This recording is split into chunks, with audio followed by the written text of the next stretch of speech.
वो जान से भी ज्यादा प्यार करती थी। उनके माँ बाप बड़े ही गरीब थे, पर सरिता चाहती थी कि उसका भाई पढ़े लिखे और कुछ बनकर दिखाए। घर में पैसों की बहुत तंगी थी और ठीक से खाना भी नहीं होता था, इसलिए सरिता ने अपनी पढ़ाई भी छोड़ दी थी। एक दिन सरिता के बाबूजी की मौत हो जाती है। अब घर की सारी जिम्मेदारी सरिता के कंधों पर आ जाती है। घर में खाने को भी नहीं होता, इसलिए सरिता कुछ काम करने का सोचती है। वो बाजार के पास अपनी जलेबी की रेडी लगा लेती है। सरिता को जलेबी बेचते देख कुछ लोग वहाँ उससे जलेबी लेने आते हैं। लगता है तुमने आज से ही जलेबी बेचना शुरू किया है। जी हाँ, बस आज मेरा पहला दिन है। आप खाकर देखो ना मेरी जलेबी। हाँ, क्यों नहीं, 10 रुपए की दे दो जरा। सरिता उसको 10 रुपए की जलेबी देती है। उस आदमी को जलेबी बड़ी ही स्वाद लगती है। वो सरिता की जलेबी की खूब तारीफ करता है। वाह, सच में तुम्हारे हाथ की जलेबी बड़ी ही स्वाद है। एक काम करो, 20 रुपए की जलेबी घर के लिए बांध दो। जी भाई जी, अभी देती हूँ। सरिता पूरे दिन जलेबी बेचती रहती है। लोगों को उसके हाथ की जलेबी बहुत पसंद आती है। पूरे दिन में सरिता की अच्छी कमाई हो जाती है। अब रात होने लगती है, इसलिए वो सब सामान समेट लेती है और थोड़ी सी जलेबी घर के लिए बनाकर रख लेती है। ये जलेबी मैं घर जाकर छोटू को दूंगी, उसे तो जलेबी बहुत पसंद है, वो बहुत खुश होगा। सरिता जलेबी लेकर घर के लिए निकल पड़ती है, पर रोड पर काम चलने की वजह से सरिता को एक घने बाग से होते हुए आना पड़ता है। अचानक बारिश होने लगती है, इसलिए सरिता एक बरगद के पेड़ के नीचे रुक जाती है। उस पेड़ पर एक चुड़ैल रहती है, जिसकी नाक तक जलेबी की खुशबू पहुंच जाती है। ये इतनी अच्छी मिठाई की खुशबू कहाँ से आ रही है? चुड़ैल नीचे देखती है तो सरिता बारिश में खड़ी होती है और खुशबू उसकी रेड़ी से आ रही होती है। आखिर ये इतनी अच्छी खुशबू है किस चीज की? चुड़ैल की नजर फिर लिफाफे पर जाती है। वो जादू से उस लिफाफे को नीचे गिरा देती है। जैसे ही सरिता बारिश कम होने पर वहाँ से निकल जाती है, वैसे ही चुड़ैल वो लिफाफा उठाकर उसमें से जलेबी खाना शुरू कर देती है। वो गपागप सारी जलेबी खत्म कर देती है। आहा, इतनी स्वाद जलेबी, मजा ही आ गया। घर जाकर छोटू सरिता से जलेबी मांगता है। सरिता पूरी रेड़ी देख लेती है, पर उसे कहीं जलेबी नहीं मिलती। उसे लगता है कि जलेबी कहीं बारिश में गिर गई है। अब रोज रास्ते में चुड़ैल सरिता की रेड़ी से जलेबी गायब कर देती थी। एक दिन छोटू अपनी बहन सरिता से गुस्सा हो गया। क्या हुआ छोटू, गुस्सा क्यों हो रही हो? आप मेरे लिए कभी जलेबी नहीं लाती और रोज एक ही बहाना मार देती हो कि पता नहीं जलेबी कहाँ गई। अरे रोज रोज ऐसा थोड़ी हो सकता है कि जलेबी गायब हो जाए। हाँ छोटू, ये तो मैं भी सोच रही हूँ, पर समझ ही नहीं आ रहा ये कैसे हो रहा है। मैं तो खुद परेशान हूँ, पर मैं सच बोल रही हूँ। कल मैं पक्का तुम्हारे लिए जलेबी लेकर आऊंगी।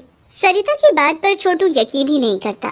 सरिता अगले दिन भी जलेबी बेचने निकल पड़ती है। उस दिन उसकी तबीयत काफी खराब होने लगती है, इसलिए वो थोड़ा जल्दी निकल पड़ती है। हमेशा की तरह चुड़ैल उसकी जलेबी गायब कर देती है और छोटू फिर गुस्सा हो जाता है। उस रात सरिता को तेज बुखार चढ़ जाता है।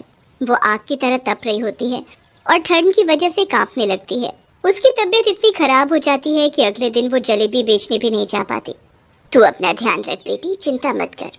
उस रात चुड़ैल पेड़ पर बैठी रोज की तरह सरिता के आने का इंतजार कर रही थी, पर सरिता का कुछ अता पता नहीं था। कहाँ गई वो जलेबी वाली लड़की? इतनी देर हो गई, अब मैं जलेबी कैसे खाऊंगी? आखिर आज वो आई क्यों नहीं? चुड़ैल उस रात जलेबी खाए बिना ही रहती है। सरिता की तबीयत काफी खराब होती है, इसलिए अगले दिन भी वो काम पर नहीं जा पाती। अगले दिन भी चुड़ैल पूरी रात उसका इंतजार करती रह जाती है। ऐसे ही काफी दिन निकल जाते हैं। चुड़ैल उसी रात सरिता के घर पहुंच जाती है। वो खिड़की के बाहर खड़ी अंदर झांकती है तो देखती है कि सरिता बहुत बीमार है। मुझे लगा था मैं घर के हालात जलेबी बेचकर सुधार दूंगी, पर किस्मत ही खराब है। अरे ये लड़की तो बीमार है, बेचारी के घर के हालात कितने खराब है। मुझे ही इसकी मदद करनी चाहिए। अगली सुबह होने से पहले ही चुड़ैल सरिता के घर के बाहर आती है और उसकी रेड़ी लेकर गायब हो जाती है। उसके बाद वो सरिता के रूप में आकर जलेबी बनाना शुरू कर। अरे बेटी, तुम्हें 3 दिन से यहाँ देखा नहीं था, कहाँ थी तुम? वो मैं थोड़ी बीमार थी, पर अब मैं बिल्कुल ठीक हूँ। बताओ ना आपको कितनी जलेबी दूँ? मुझे तो 50 रुपए की जलेबी पैक कर दो। उसके बाद वो आदमी वहाँ से चला जाता है। चुड़ैल सरिता के रूप में पूरा दिन जलेबी बना बना कर ग्राहकों को बेचती रहती है और दूसरी तरफ सरिता की माँ रेडी के गायब होने पर बड़ी परेशान होती है। रात को चुड़ैल पूरी कमाई को रेडी में रखकर उस रेडी को सरिता के घर के सामने लाकर खड़ा करके चली जाती है। जैसे ही सरिता की माँ सूखे हुए कपड़े बाहर से उतारने बाहर जाती है तो उसे रेडी वहीं खड़ी मिलती है। सरिता, सरिता। हाँ माँ, क्या हुआ? तेरी रेडी तो यहीं खड़ी है और इसमें तो ढेर सारे पैसे भी रखे हैं। सरिता की माँ ढेर सारे पैसे सरिता को लाकर दिखाती है। किसी को समझ नहीं आता कि आखिर ये सब हो क्या रहा है, पर इतने पैसे देखकर सब बड़े खुश हो जाते हैं। वो उन पैसों से घर का राशन, सरिता की दवाई ले आते हैं। अब अगली सुबह भी यही होता है। सबके उठने से पहले चुड़ैल वहाँ आ जाती है। अभी सब सो रहे हैं, जल्दी से ये रेडी ले जाती हूँ वरना कोई उठ न जाए।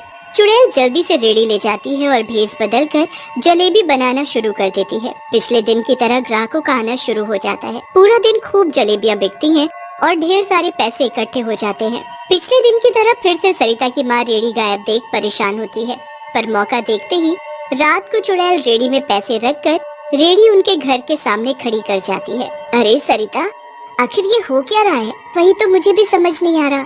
आखिर ये रोज रेडी कौन लेकर जाता है और कौन इसमें पैसे रखकर वापस इसे यहीं खड़ी कर जाता है? एक काम करते हैं, आज रात हम चुपके से देखते हैं। अब दोनों रात होने का इंतजार करने लगते हैं। पूरी रात निकल जाती है पर रेडी तो वहीं की वहीं खड़ी होती है। माँ, मेरी तबीयत तो पहले ही खराब है। पूरी रात निकल गई जागकर, पर कोई नहीं आया। चलो अब सो जाते हैं। हाँ बेटी, चलो तुम आराम करो। दोनों वापस जाने ही लगते हैं कि उनके घर के बाहर एक चुड़ैल आ खड़ी होती है।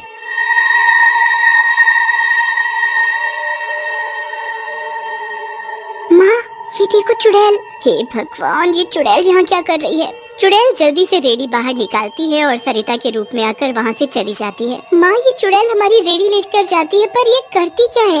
अब तो ये जाकर ही देखना पड़ेगा, तभी पता चलेगा। और देखो तो इसने तो तुम्हारा रूप लिया हुआ है। आखिर ये चाहती क्या है?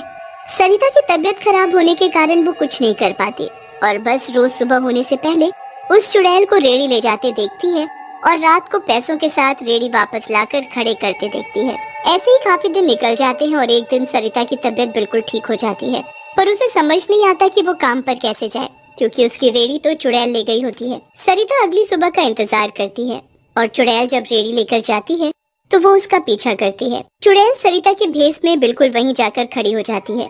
वहाँ सरिता पहले जलेबी बेचती थी। वो चुड़ैल वहीं उसी जगह पर जलेबी बनाना शुरू कर देती है और जलेबी बेचने लगती है।